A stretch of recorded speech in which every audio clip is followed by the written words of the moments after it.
오늘은 그 영상으로 우리 진영 목사님 설교를 들을 텐데요. 말씀 보겠습니다. 다니엘서 11장 32절 말씀. 오직 자기 하나님을 아는 자, 오직 자기 하나님을 아는 자. 다니엘 11장 31절에 나오는 한 구절인데 한 주 동안 이 한 구절이 여러분의 삶을 지배하고 또 통치하는 은혜가 있길 바랍니다. 우리 다니엘서 11장 32절 말씀, 우리 한 절 말씀입니다. 함께 합독하도록 하겠습니다. 시작.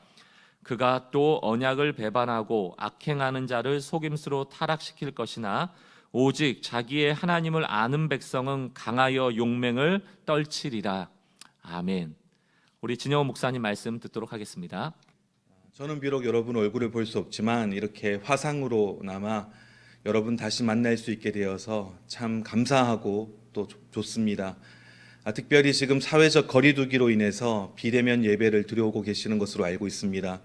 여전히 많은 분들에게는 또 불편함과 어색함이 있으시겠지만 덕분에 저는 이렇게 태평양 건너 미국에서 또 여러분과 함께 말씀으로 교제할 수 있게 되어서 감사합니다. 특별히 이 어려운 때를 지나는 가운데 또 하나의 감사의 제목을 또 발견하게 된 것 같습니다. 특별히 생각이나 목회에 있어서 기존 틀을 당연하게 받아들이지 않으시고 늘 말씀의 본질과 또 성령님의 인도하심을 쫓아가시려고 애쓰시는 사랑하는 박광리 목사님의 또 그 배려와 또 환대에도 감사를 드립니다. 하나님의 임재와 은혜가 지금 이 시간 여러분의 가정과 또 우리는 교회 가운데 넘쳐나시기를 주님의 이름으로 축원합니다. 일반적으로 좋은 설교다 그러면은 내용이 성경적이고 주제가 명확하고 또 전달이 확실하고 또 표현이 감동적인 그런 설교를 좋은 설교다 이렇게 일컬을 수 있을 겁니다. 그런 기준에 보면은 저는 참 늘 부족한 것이 많이 있습니다. 하지만 설교자로서 개인적으로 하나님께 기도하고 또 구하는 것이 있다면은 비록 좀 구성이 허술하고 또 전달이 어눌하고 그래도 하나님께서 바로 지금 이때에 전하시고자 하는 그 마음과 말씀을 제대로 그렇게 또 순종하여서 전하는 것이라 그렇게 저는 믿습니다. 오늘 말씀도 그런 맥락에서 준비를 했습니다. 여러분들도 같은 마음으로 또 들어주시기를 부탁드립니다. 제가 사는 오레곤주, 특별히 지금 이 해안가는 공기가 맑기로 참 유명합니다. 그런데 지난 한 두어 주 참 맑은 그런 하늘을 보기가 어려웠습니다. 인근에 큰 산불이 발생해서 연기가 계속 가득했기 때문인데요. 제가 사진을 하나 준비했습니다. 보시면은 이게 필터를 쓴 것도 아니고요, 포토샵을 한 것도 아닙니다. 그냥 하늘이 맑았습니다. 주황색으로 보이는데요. 저기 뒤에 보이실지 모르겠습니다만은 바위 3개가 보입니다. 저희 동네의 대표적인 그 랜드스케이프인데요. 원래 이렇지 않습니다. 원래 모습을 제가 보여드릴게요. 원래는 이렇게 아름다운 모습입니다. 아주 푸르른 하늘과 파란 바다인데 지난 몇 주는 정말 밖에 나갈 수 없을 정도로 연기가 가득했습니다. 많은 사람들이 대피도 했고요. 결과적으로 지금 이제 불이 거의 다 꺼졌습니다. 바람의 방향이 바뀌고 비가 오고 날씨가 도와줬는데요. 그래도 한 300채 가까운 집이 완전히 전소가 되었습니다. 참 어려운 일들을 많이 겪었는데요. 비단 저희 동네뿐 아니라 오레곤주에서 또 캘리포니아주 또 위에 워싱턴주 할 것 없이 동시다발적으로 굉장히 많은 불이 있었습니다. 제가 지도를 하나 준비했는데요. 보시면 여기 남가주에서부터 북가주, 오레곤주 또 워싱턴주에 이르기까지 굉장히 많은 불이 화재가 발생했습니다. 고온 건조했던 날씨에다가 강풍이 좀 세게 분 날이 있었거든요. 그러면서 불길이 확 번지게 되었습니다. 많은 사람들이 그런 이야기를 하더라고요. 도대체 2020년은 언제 끝나냐. 너무 안 좋은 일들이 악재가 계속 거듭되니까 도대체 언제 올해가 끝나는가 그런 이야기를 하기도 했습니다. 제가 인터넷에서 어떤 달력을 봤는데요. 2020년 달력입니다. 여기 보시면은 1월에는 호주에서 큰 산불이 있었고 2월에는 아프리카 대륙을 메뚜기 떼가 다 뒤덮었고 3월부터 우리가 아는 것처럼 본격적으로 코로나가 임하기 시작했습니다. 그리고 미국에서는 6월 달에 곳곳에서 시위와 폭동이 일어났습니다. 제가 가만 보니까 이 달력을 만든 사람이 6월 달에 만들었나 봐요. 7월 달부터는 예측입니다. 7월에 보면은 태양의 표면이 폭발하기 시작하고요. 또 8월에는 옐로스톤 공원에 가장 큰 그 화산이 또 폭발하고 외계인들이 침공하는가 하면은 다시금 10월부터 코로나가 찾아오고 그리고 마지막 12월 달에는 소행성이 지구에 충돌하면서 2020년이 끝납니다. 그래서 우스갯소리로 2020년도에 지구가 멸망한다고 해도 하나도 이상할 것 같지 않다 이런 이야기들도 합니다. 그래서 그런지 여러분 잘 아시는 유명한 패스트푸드 체인점인 버거킹에서 7월 달에 이런 이제 프로모션을 했습니다. Early Christmas in July. 그래서 7월 달에 크리스마스 홍보를 한 거예요. 그 이유는 2020년이 빨리 끝났으면 좋겠다라고 하는 이제 사람들의 그 마음에도 부응을 하고 또 다 어려운 때를 지나고 있으니까 그 크리스마스가 주는 그 연말의 그 따뜻함과 소망과 기쁨 이런 것들을 좀 맛보게 해주려고 7월 달에 이렇게 홍보를 했습니다. 뭐 좋은 뜻으로 했겠습니다만은 뭐 또 여전히 상술 중에 하나겠죠. 여러분, 제가 여러분들에게 좋은 소식을 하나 전해드리겠습니다. 여러분 기뻐하십시오. 드디어 2020년이 끝났습니다. 올 한 해가 끝이 났습니다. 예, 제가 실없는 농담을 드리는 것이 아니라 실제로 지지난주 금요일 해지면서부터 지난 주일 해질 때까지가 유대력으로 로시 하샤나, 그래서 유대인들이 지키는 새해였습니다. 그러니까 유대인들에게는 이미 새해가 이제 시작이 된 겁니다. 할렐루야. 네, 옆에 계신 우리 가족분들하고 한번 인사할까요? 새해 복 많이 받으세요. 이렇게 한번 인사하겠습니다. 이처럼 빨리 한 해가 끝났으면 좋겠다 싶을 만큼 참 어려운 일들이 많았습니다. 근데 제가 가만히 생각해 보니까 작년 말에 그리고 올해 초에 미국에 있는 많은 목사님들이 거의 비슷하게 설교했던 주제 혹은 제목이 있습니다. 그게 뭐냐면은 2020 비전이라고 하는 그런 말입니다. 이 말은 뭐냐면 우리 한국에서는 시력을 잴 때 뭐 1.5, 1.0 이렇게 하지 않습니까? 제일 좋은 시력을 2.0 이렇게 이야기하는데 미국에서는 2.0이라고 하지 않고 20이라고 합니다. 그래서 20 비전, 2020 비전이 퍼펙트 비전, 가장 완벽한 시력이다 그렇게 이야기를 합니다. 근데 공교롭게도 올해가 2020이잖아요. 2020년입니다. 그래서 많은 목사님들이 여러분 올해에는 아주 완전한 놀라운 그런 비전을 가지십시오. 그리고 하나님께서 놀라운 일들을 행하실 것입니다. 그렇게 설교들을 많이 했습니다. 근데 이게 뭡니까? 막상 뚜껑을 열고 보니까 최악의 일들이 거듭되고 있는 한 해가 되고 있습니다. 근데 여러분 이제 미국 표현 중에 이런 표현이 있습니다. Hindsight is 2020. 이 hindsight이 뭐냐면은 foresight의 반대말인데요. foresight 그러면은 앞을 내다보는 그 눈 이런 뜻입니다. 그러니까 hindsight은 뒤를 돌아보는 눈 그겁니다. 뒤를 돌아보는 눈, 뒤를 돌아보는 시력은 20, 즉 완벽한 눈이다라고 하는 말의 뜻은 뭐냐면은 그때는 몰랐지만 지나고 나서 되돌아보니까 비로소 보이는 것들이 있다는 거죠. 그때는 깨닫지 못했는데 지나고 나서 돌아보니까 깨달아지는 것이 있다는 겁니다. 그러니까 완벽하게 다 보인다는 거죠. 그래서 뒤를 돌아보는 그 시력은 완벽한 시력이다. 이런 이제 말이 있습니다. 여러분들 지금까지 이렇게 돌아볼 때 2020년이 시작하고 그때는 보지 못했는데 지금 보게 되는 것들은 무엇이 있습니까? 그때는 깨닫지 못했는데 지금 비로소 좀 깨닫게 되는 것들은 무엇이 있습니까? 이 유대인들의 새해 로시 하샤나의 특징이 있습니다. 다른 뭐 문화권이나 종교권에서 지키는 새해와 좀 다른 점은 보통은 새해 그러면은 새롭게 주어진 이 한 해에 대한 기쁨과 소망과 기대 이런 것들에 좀 더 초점을 두는 반면에 유대인들의 그 새해 로시 하샤나의 특징은 뭐냐면은 지난 한 해를 돌아보는 것으로부터 시작을 합니다. 지난 한 해를 돌아보면서 내 자신을 살피고 그리고 회개하는 시간을 가집니다. 그래서 유대인의 새해인 로시 하샤나로부터 10일이 지난 후에 지키게 되는 유대인들의 굉장히 중요한 절기가 바로 욤 키프르, 즉 대속죄일입니다. 우리 성경에서도 나와 있지 않습니까? 우리가 잘 아는 것처럼 대제사장이 1년에 단 한 번 지성소에 들어갈 수 있는 날이 바로 대속죄일입니다. 욤 키프르입니다. 그때 피를 가지고 들어가서 언약궤에 뿌리죠. 그러면서 자신과 이스라엘 온 백성의 죄를 하나님 앞에 사함받는 그런 이제 일들을 하게 됩니다. 저는요, 지금 바로 이 시점이 우리들에게도 동일한 일들이 필요한 시점이라고 그렇게 믿습니다.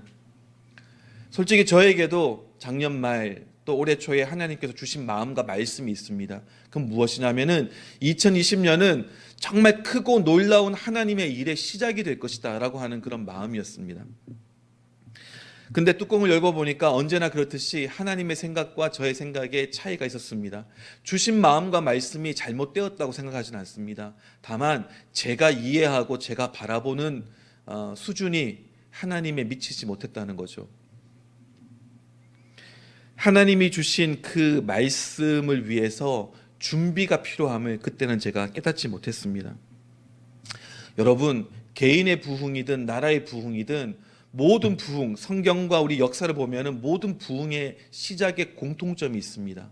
그것은 무엇이냐면은 기도와 또 중요하게는 회개로부터 시작을 했다는 것입니다. 여러분, 성경에 기록되어 있는 가장 큰 부흥 중에 하나가 세례 요한으로 인해서 왔던 그 부흥입니다. 성경은 거짓말하거나 과장하지 않거든요. 근데 성경에 보면은 세례 요한이 있는 광야에 예루살렘과 온 유대와 또 그 요단강 주변의 모든 사람들이 다 나아갔다 이렇게 되어 있습니다. 그러니까 엄청난 영적인 부흥이 그 당시에 있었던 거죠. 세례 요한이 누굽니까? 예수님이 오시는 길을 준비하는 것이 그 인생의 사명이었던 사람 아니겠습니까? 근데 그를 사람들은 세례 요한이라고 불렀습니다. 왜냐하면은 그 중요한 사역의 핵심적인 특징이 바로 세례를 베푸는 것이었거든요. 근데 우리가 아는 것처럼 세례라고 하는 것은 죄사함, 죄 씻음에 대한 그런 상징입니다. 그렇기 때문에 세례 요한과 그의 사역에 대해서 예언했던 구약 마지막 성경인 말라기에 보면은 다음과 같이 기록이 되어 있습니다. 만군의 여호와가 이르노라, 보라 내가 내 사자를 보내리니, 세례 요한을 가리키는 거죠. 그가 내 앞에서 길을 준비할 것이요 또 너희가 구하는 바 주가 갑자기 그의 성전에 임하시리니 곧 너희가 사모하는 바 언약의 사자가 임하실 것이라. 그러면서 이어지는 말씀이요, 3장 2절에 그가 임하시는 날을 누가 능히 당하며 그가 나타나는 때에 누가 능히 서리요 그는 금을 연단하는 자의 불과 표백하는 자의 잿물과 같을 것이라. 그러니까 예수님이 오시는 길을 준비하기 위해서 내가 사람을 보낼 텐데 그가 어떻게 그 길을 준비하느냐? 금을 연단하는 자의 불과 표백하는 자의 잿물과 같이 할 것이라는 겁니다. 즉 깨끗하게 하고 정결하게 하는 것이 바로 예수님이 오시는 길을 예비하고 준비하는 그 사역의 핵심이라는 거죠. 하나님은 우리의 삶 속에서 불필요한 것들을 제하시고 우리의 시선과 마음을 다시금 올바른 곳으로 향하게 하시고 우리에게 있어서 정말 중요한 것이 무엇인지 다시 한번 깨닫게 하셔서 삶의 우선순위를 바로 세우게 하심으로 우리를 준비시키십니다. 여러분, 제가 다는 모르지만 아마도 올해 초부터 박 목사님을 통해서 계속해서 주신, 또 여러분 개인적인 경건의 시간을 통해서 끊임없이 하나님께서 주신 그 메시지들의 공통점이 있을 거라고 저는 확신합니다. 짐작컨대 신앙의 본질을 다시 한번 점검하고 또 다시금 그것들을 바로 세우는 것들에 대한 메시지였을 것이다 저는 추측합니다. 또 개인마다 꼭 필요하지만 계속해서 미뤄두고 있었던 그런 일들, 그 변화들에 대한 결단을 하나님께서 아마 끊임없이 또 꾸준하게 촉구해 오셨을 거다, 초대해 오셨을 거다, 저는 그렇게 생각을 합니다. 제가 연초부터 쭉 전해왔던 메시지를 살펴봐도요, 그냥 하나로 정리하자면은 제 자리를 다시금 찾는 것에 대한 메시지들이었습니다. 여러분, 제가 무서운 얘기 하나 해드릴까요? 여러분, 시간이 지나고 올해 2020년을 다시금 되돌아보고 회상할 때 분명히 이렇게 이야기할 겁니다. 야, 정말 그때가 좋았지. 이런 이야기들을 하게 될 겁니다. 왜 그럴까요? 성경 말씀이 참이라면은 마지막 때를 살고 있는 우리 가운데 가면 갈수록 어려운 일들이 더 닥쳐올 것이 분명하기 때문에 그렇습니다. 그런 의미에서 2020년은 하나님의 은혜 가운데 우리에게 주신 예방주사다, 그렇게 생각을 합니다. 그럼 목사님, 우린 망했네요. 이제 어떻게 하면 좋습니까? 지금도 충분히 힘든데 앞으로 더 힘들어지면 어떻게 살라는 이야기입니까? 혹 그렇게 반문하시는 분이 계실지 모르겠습니다. 여러분, 우리가 마지막 때에 대한 이야기를 담고 있는 요한계시록을 보면 어떻습니까? 막 용기가 나고 힘이 납니까? 일반적으로는 무섭죠. 일반적으로는 걱정이 될 수 있습니다. 이전에 보지 못했던 환난과 어려움이 점점 더 강도를 더해갑니다. 짐승과 적그리스도의 이야기도 무섭습니다. 그래서 그 전에 빨리 휴거되어 갔으면 좋겠다, 그런 이제 마음이 들고요. 혹시라도 다들 휴거돼 가는데 나만 남아 있으면 어떡하지? 이런 두려움마저도 들 수 있습니다. 근데 여러분, 우리가 꼭 기억해야 될 것이 있습니다. 그것은 무엇이냐면은 요한계시록은 적그리스도나 짐승이나 혹은 환난에 대한 책이 아닙니다. 요한계시록의 시작을 어떻게 시작하는지 아십니까? 요한계시록의 시작은 예수 그리스도의 계시라, 이렇게 못 박고 시작을 합니다. 그 모든 것은 예수님에 대한 계시입니다. 우리의 왕이신 예수께서 영광 가운데 오셔서 모든 것을 공의로 판단하시고 모든 굽어진 것을 곧게 하시고 모든 억울한 자들의 신원을 들어주시고 눈에서 눈물을 닦아주시는 그런 때에 대한 것이에요. 그렇기 때문에 우리는 마라나타, 주 예수여 어서 곧 오시옵소서라고 그렇게 고백을 하게 되는 것이죠. 여러분, 성경에서 가장 많이 이야기하고 있는 때는 심지어 예수님 때도 아닙니다. 성경에서 가장 많이 기록하고 이야기하고 있는 때는 마지막 때입니다. 그리고 저는 우리가 지금 그 마지막 때를 살아가고 있다고 믿습니다. 여러분, 그렇다면 우리는 어떻게 살아가야 할까요? 마지막 때에 대해서 우리에게 가장 많은 그리고 가장 분명한 말씀을 담고 있는 성경의 책들은 요한계시록과 또 하나가 있다면 구약의 다니엘서입니다. 그리고 그 다니엘서의 핵심을 저는 오늘 본문 말씀인 다니엘서 11장 32절이라고 그렇게 생각을 합니다. 그가 또 언약을 배반하고 악행하는 자를 속임수로 타락시킬 것이나 오직 자기의 하나님을 아는 백성은 강하여 용맹을 떨치리라. 여러분, 마지막 때의 특징이 무엇인지 아십니까? 어두움이 짙어가는 만큼 빛도 가장 밝게 빛나는 때가 바로 마지막 때일 것이라는 사실입니다. 짙어가는 어두움 때문에 그래서 우리가 절망하고 두려워할 것이 아니라 오히려 그때 강하여서 용맹하게 되는 것, 더 정확하게는 용맹할 수밖에 없게 되는 것, 그것이 바로 우리 크리스천들의 모습입니다. 여러분, 우리가 정말 잘 아는 구절이 있죠. 부흥회나 수련회의 주제 성구로 많이 쓰이는 성경 구절입니다. 바로 이사야 60장 1절 말씀입니다. 일어나라, 빛을 발하라, 이는 내 빛이 이르렀고 여호와의 영광이 내 위에 임하였으니라. 일어나라, 빛을 발해라, 그렇게 권면합니다. 근데 이 말씀의 배경, 컨텍스트가 어떻게 되죠? 그 다음에 2절 말씀을 보시면은 보라, 어둠이 땅을 덮을 것이며 캄캄함이 만민을 가리려니와 오직 여호와께서 내 위에 임하실 것이며 그의 영광이 내 위에 나타나리니. 무슨 말입니까? 어두움이 짙게 이 땅을 덮어올 때, 그때 하나님의 영광의 빛이 오히려 더 강하게 빛날 거라는 거죠. 그리고 그 빛이 우리 가운데 임하였으니 너희는 일어나라, 그 빛을 발하라. 그렇게 이사야 선지자는 말하고 있는 것입니다. 오히려 우리가 두려워해야 할 것은 무엇이냐면은 빛은 가장 밝게 빛나고 있는데 그 빛은 보이지 않고 짙어져 가는 어두움만 보이는 그 위치, 그 자리에 서 있는 것이 우리에게는 가장 두려운 일이 되어야 합니다. 마지막 때는 빛과 어둠의 영적인 전쟁입니다. 그 말은 중간지대가 없어요. 둘 중에 하나를 선택해야 됩니다. 이곳 혹은 저곳 가운데 분명히 서야 합니다. 지금 한국교회가 여러 가지로 많은 지탄을 받고 있음을 잘 알고 있습니다. 마음이 아픈 때도 있습니다. 하지만 한편으로는 잘된 일이다 이런 생각도 있습니다. 왜냐하면 자정이 필요한 때이기도 하기 때문입니다. 또한 앞으로는요, 무늬만 크리스천인 사람이 설 수 있는 자리는 더더욱 없어질 것입니다. 욕먹기 싫어서 자신을 교회와 기독교와 멀리하거나 아니면 더 순전한 믿음을 지키며 이제야 비로소 그리스도인답게 살아가는, 용기 있게 살아가기 시작하는 그런 모습, 그런 선택, 둘 중에 하나일 거라 생각합니다. 중간에 어중간하게 양다리 거치는 것이 점점 더 어려워지는 때가 될 거라 이렇게 생각을 합니다. 여러분 기억하십시오. 우리 크리스천들이 빠질 수 있는 가장 최악의 상태는 도덕적으로 끔찍한 죄를 저지르는 그 자리가 아니라 미지근한 상태입니다. 예수님은 미지근한 자를 그 입에서 토해버리실 것이다 라고 말씀하셨습니다. 우리가 서 있어야 할 곳에 서 있을 때 우리는 그때 강하여 용맹을 떨치게 될 것입니다. 우리가 서 있어야 할 곳은 그렇다면 어디입니까? 마지막 때의 가장 큰 공격이 무엇이죠?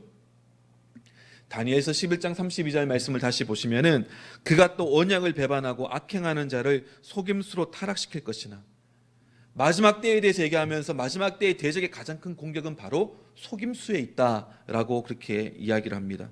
속임수로 타락시키는 거라는 거죠. 마지막 때에 대해서 제자들이 예수님께 질문을 했습니다. 예수님은 답을 했습니다. 마태복음 24장 3절 말씀 보시면은 예수께서 감람산 위에 앉으셨을 때에 제자들이 조용히 와서 이르되 우리에게 이르소서 어느 때에 이런 일이 있겠사오며 또 주의 임하심과 세상 끝에는 무슨 징조가 있사오리까? 그러니까 마지막 때에 어떤 징조가 있겠습니까? 제자들이 예수님께 물었습니다. 그랬더니 예수님이 대답하십니다. 예수께서 대답하여 이르시되 너희가 사람의 미혹을 받지 않도록 주의하라. 물론 그 뒤에 난리와 난리 소문, 전쟁과 기근과 또 지진과 환난과 거짓 선지자들 이런 것에 대한 이야기를 쭉 나열합니다. 하지만 예수님께서 가장 먼저 못 받고 시작하는 것이 무엇이라고요? 너희는 미혹을 받지 않도록 주의하라. 그렇게 말씀하십니다.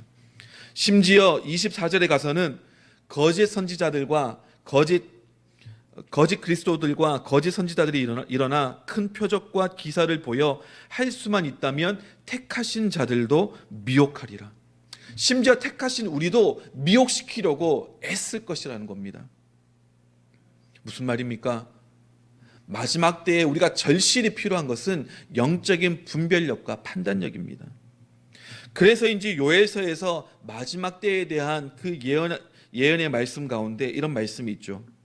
요엘서 2장 28절에 그 후에 내가 내 영을 만민에게 부어주리니 너희 자녀들이 장래일을 말할 것이며 너희 늙은이는 꿈을 꾸며 너희 젊은이는 이상을 볼 것이며, 사도행전에서도 이 요엘서 말씀을 인용하면서 그 첫 열매가 임했음을 선포하였죠. 마지막 때에 하나님의 영이 부어지실 때 드러나게 되는 증거, 나타나는 현상이 무엇이라고요? 예언, 꿈, 이상, 환상 이런 겁니다.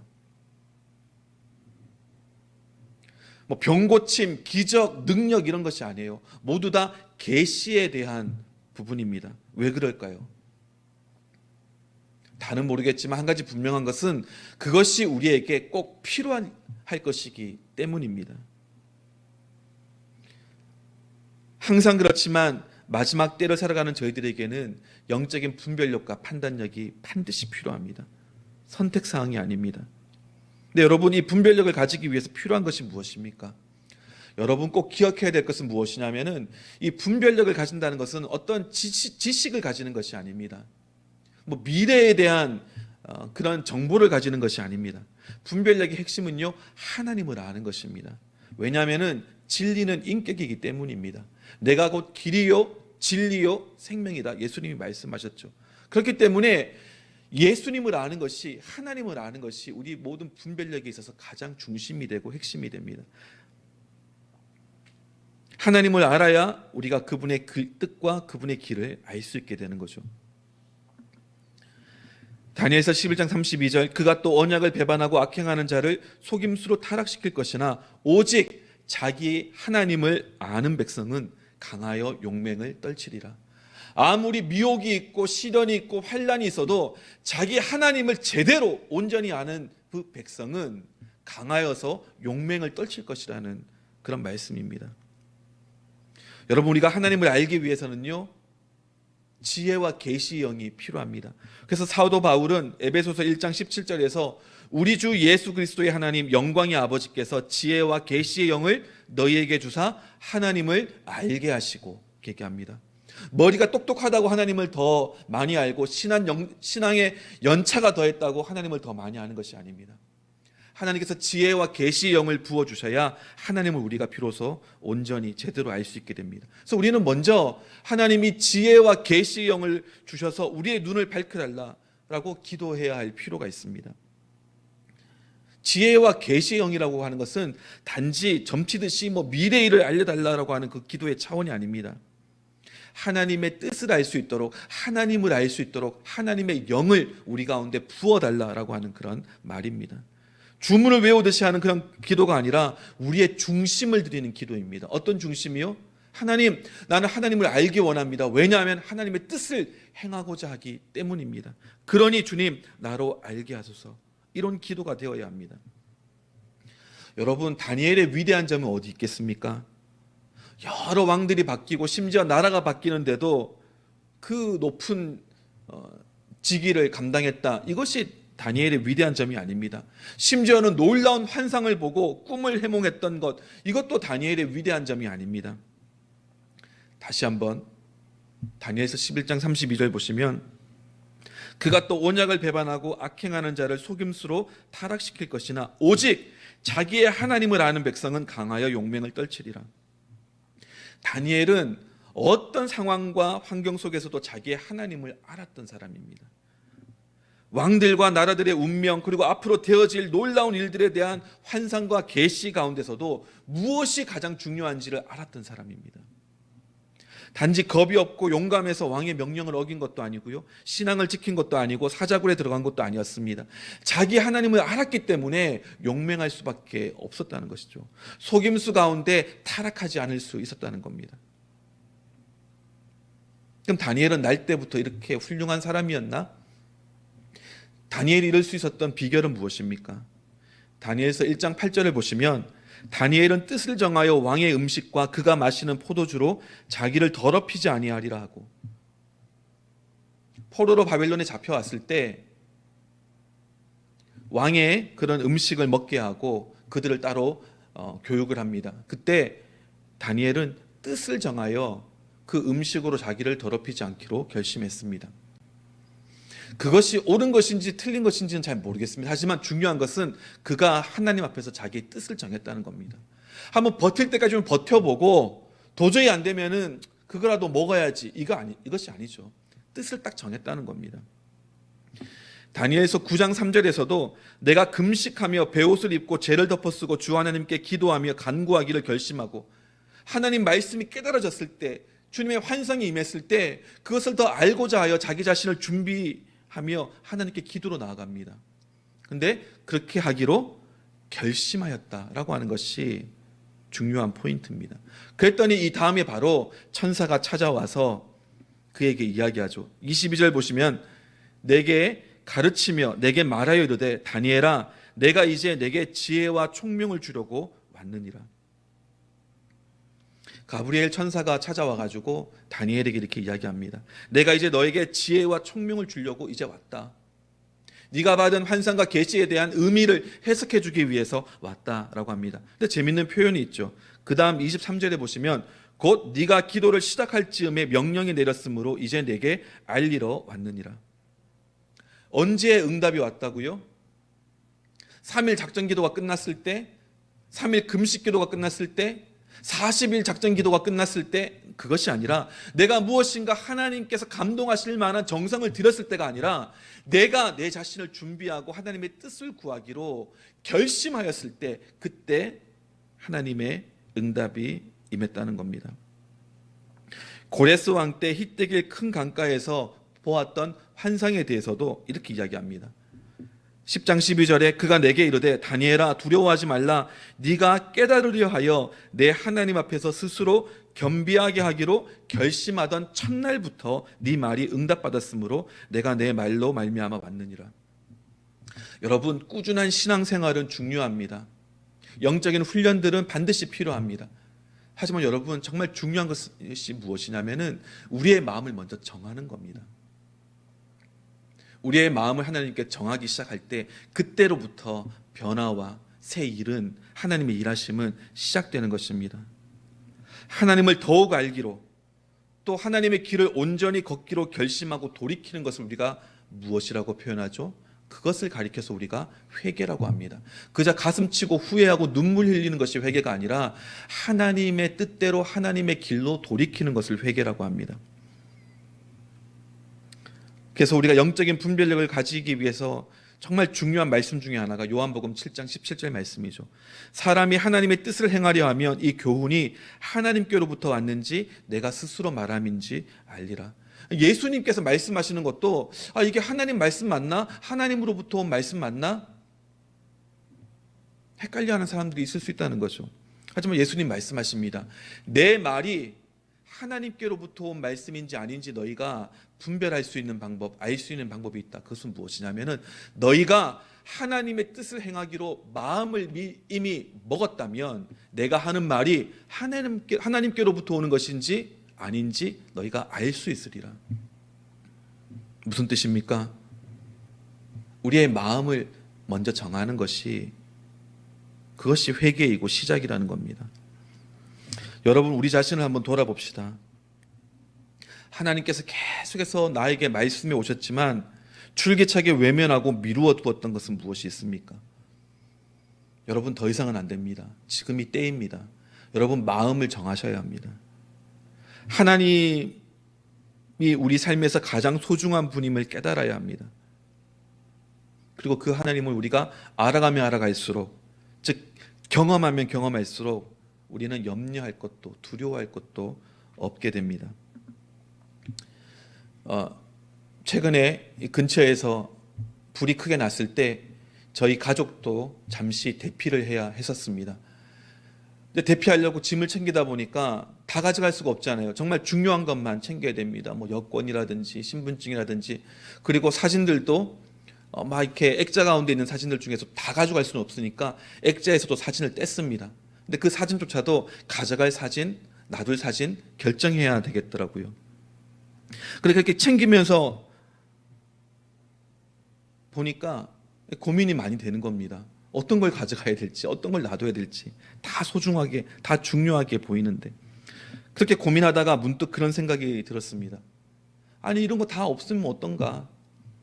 지금 이 아이들, 하나님 주신 이 아이들만 내가 안전하게 챙겨서 나가면은 뭐 다 가진 거지. 있다가도 없고 없다가도 있는 것이 우리가 세상 살아가는 이치들인데, 이 아이들, 하나님 주신 나에게 가장 소중한 보물인 아이들만 안전하게 챙기면은 뭐 다 챙긴 거지. 그런 마음이 들더라고요. 그 사진이라고 하는 것도 결국에는 추억이지 않습니까? 하지만 그 본질인 아이들이 나와 함께 있는데 그 추억을 떠올릴 수 있는 사진 좀 없어졌다고 그것이 무슨 큰 대수가 되겠습니까? 여러분, 우리가 말씀을 읽을 때도 옛 추억하듯이 읽어서는 안 됩니다. 그 책의 주인이신 하나님이 나와 함께 하신다면, 그리고 그분을 내가 더 알아가면 알아갈수록 더 그 사랑 안에 거하게 된다면, 그래서 그분과 함께 그분의 뜻을 내 삶 속에서 살아가면서 영원히 남을 그런 하나님과 나의 이야기를 써나간다면 나머지는 중요하지 않습니다. 심지어는 고난과 환난, 그 어려움 또한 그 이야기들을 더욱 빛내주는 그냥 장치에 불과할 뿐입니다. 여러분, 이때 꼭 기억하기 원합니다. 우리가 하나님을 알게 될 때 그때 비로소 우리에게는 담대함과 용기가 오게 됩니다. 가면 갈수록 어두움은 짙어갈 수 있습니다. 대적은 우리를 어떻게 해서든지 미혹하고 속이려고 할 수 있습니다. 두려움을 던져주고 환경을 바라보게 하고 하나님에 대한 신뢰보다 다른 것들을 더 신뢰하게 만들려고 애쓸 수 있습니다. 하지만 여러분 기억하십시오. 오직 하나님을 온전히 아는 백성, 그 백성은 강하여 용맹을 떨칠 것입니다. 그가 또 언약을 배반하고 악행하는 자를 속임수로 타락시킬 것이나 오직 자기의 하나님을 아는 백성은 강하여 용맹을 떨치리라. 여러분, 이 중요한 이때에 다른 모든 것들 다 내려놓고 우리 자신을 돌아보고 점검하며 지난 우리의 1년, 우리의 삶을 되돌아보면서 하나님, 혹시 내가 있어야 할 곳에 있지 않는 것들이 무엇이 있습니까? 그 자리를 찾아가기 원합니다. 더 중요하게는 하나님을 내가 알기 원합니다. 지혜와 계시의 영을 부어주시옵소서. 내가 하나님을 더 알기 원합니다. 내가 그 하나님을 알면 알수록 나는 더 강하여 용맹을 떨칠 것입니다. 그러니 주님, 나와 함께하여 주시고 나의 눈을 열어주시고 나의 손을 붙잡고 인도하여 주시옵소서. 내가 내 마음을 정합니다.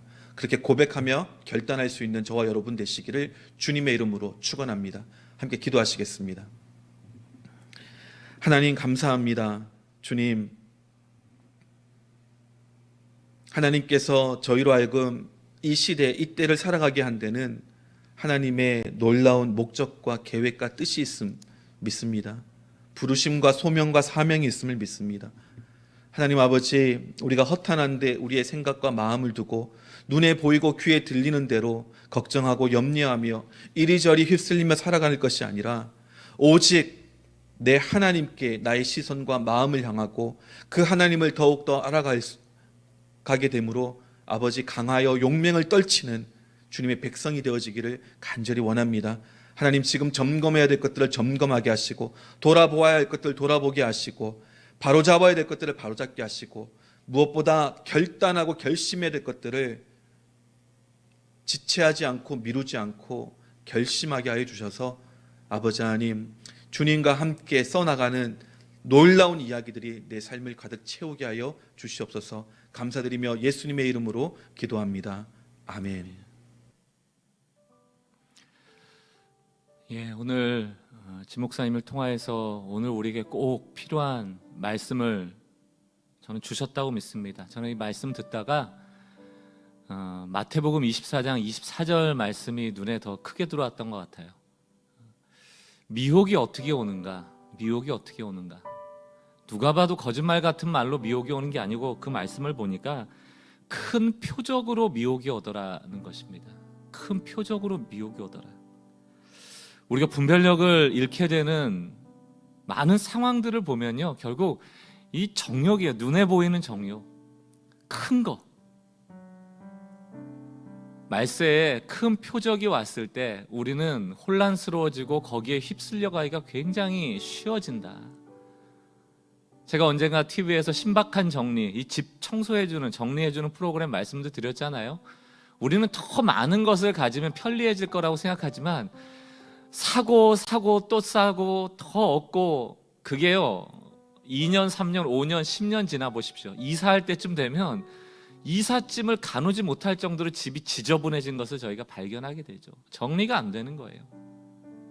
좋아 보여서 사고 필요하다고 생각해서 샀다고 생각하는데 그것이 어찌 보면 우리의 삶을 혼란스럽게 만드는 그런 상황까지 이끌어갔던 것 아닙니까?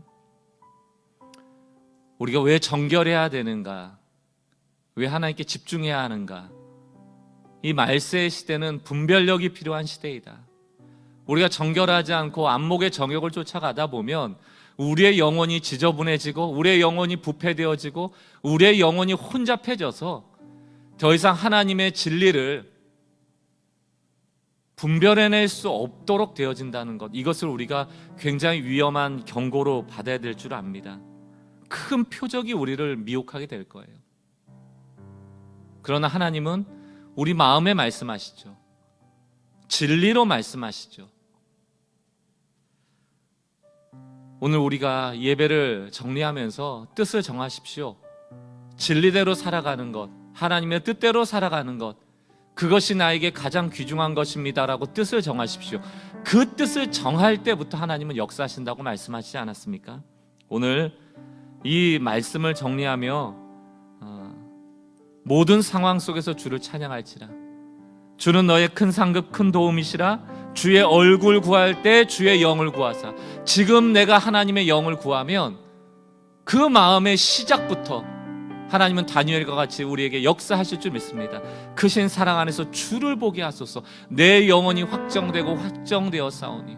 이 찬양을 부를 때마다 제 머릿속에 그림이 하나 있어요. 이 확정이라는 단어의 그림은 단단한 나무에 큰 대못을 박는 것이거든요.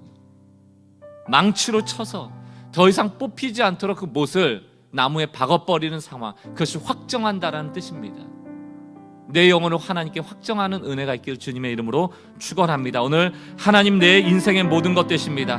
확정하며 함께 찬양함으로 주님 앞에 나가겠습니다. 모든 상황 속에서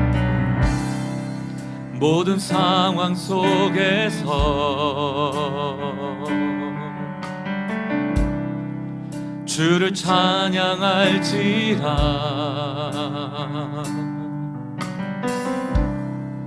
주는 너의 큰 상급. 아멘. 큰 도움이시라. 주의 얼굴을 구할 때, 주의 얼굴 구할 때, 아멘. 주의 영을 부사, 주의 영을 부사. 주님의 크신 사랑 안에서, 크신 사랑 안에서 주를 보게 하소서. 주를 보게 하소서. 우리 결심하는 마음을 가지고 내 영혼이 확정되고 확정되어 싸우니 믿음의 눈 들어 주를 바라봅니다. 내 영혼이 확정되고 확정되어 싸우니 믿음의 눈 들어 주를 바라봅니다. 우리 처음부터 다시 한번 고백합니다. 모든 상황 속에서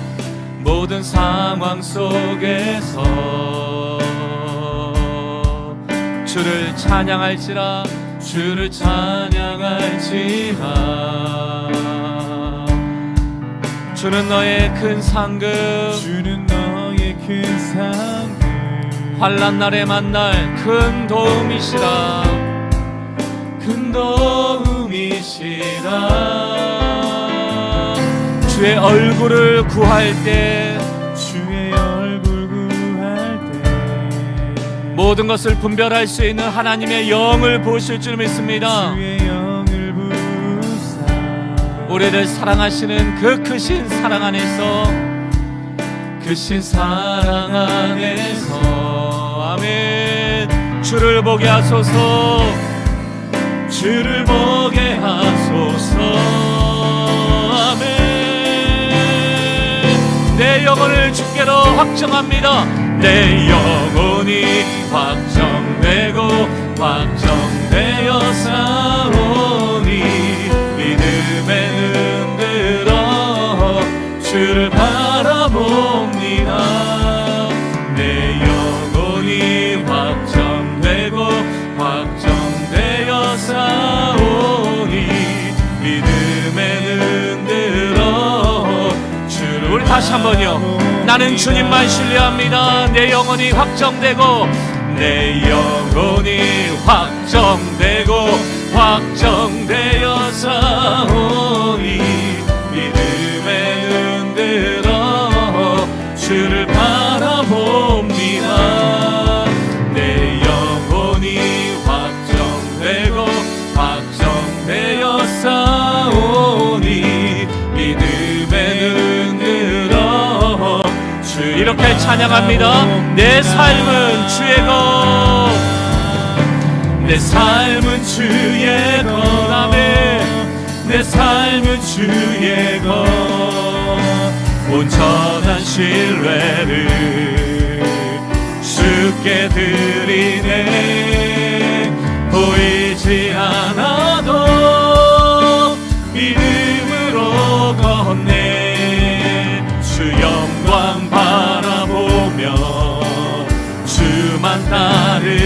다시 한번요. 내 삶은 주의 것, 내 삶은 주의 것, 내 삶은 주의 것, 온전한 신뢰를 주께 드리네. 보이지 않아도 믿음으로 걷네. 주 영광 바라보며 우리 마지막으로 전심을 다하여 주님께 뜻을 정합니다. 내 삶은 주의 것, 내 삶은 주의 것, 온전한 신뢰를 주께 드리네. 보이지 않아도 믿음으로 걷네. 주 영광 바라보며 주만 따르네. 우리 시간 기도할 때 내 마음이 지금 뭐 때문에 혼잡해졌습니까? 어질러진 방처럼, 정돈되지 않는 집처럼 뭔가 쌓여있긴 엄청나게 쌓여있는데, 신발장을 봐도 수십 켤레의 신발이 쌓여있는데 그 안에 나에게 의미 있는 신발이 몇 켤레나 됩니까? 내가 신고 있는 신발이 몇 켤레나 됩니까? 그런데도 놓지 못하잖아요. 언젠가 쓸 때가 있을 거야 라는 마음으로. 그러면서 집안이 점점 어질러지고 집안이 점점 정돈이 되어지지 않고 1년, 2년, 3년, 5년, 10년이 지나고 되면 손도 못 댈 정도로 이제는 자포자기하고 그냥 그 혼잡한 상황에서 살아가는 거예요. 그 안에 무슨 분별력이 있겠습니까? 그 안에 무슨 정결함이 있겠습니까? 그 안에 무슨 하나님의 뜻이 있겠습니까? 사랑하는 성도 여러분, 말세의 때에 오직 자기 하나님을 아는 백성만이 용맹해진다고 하나님 말씀하시잖아요. 오늘 다시금 엉클어져 버린 내 영혼을 정돈하고 싶습니다. 오직 주님의 뜻만이 나에게 분명히 보여지기를 원합니다. 그렇게 함께 기도하시지 않겠어요?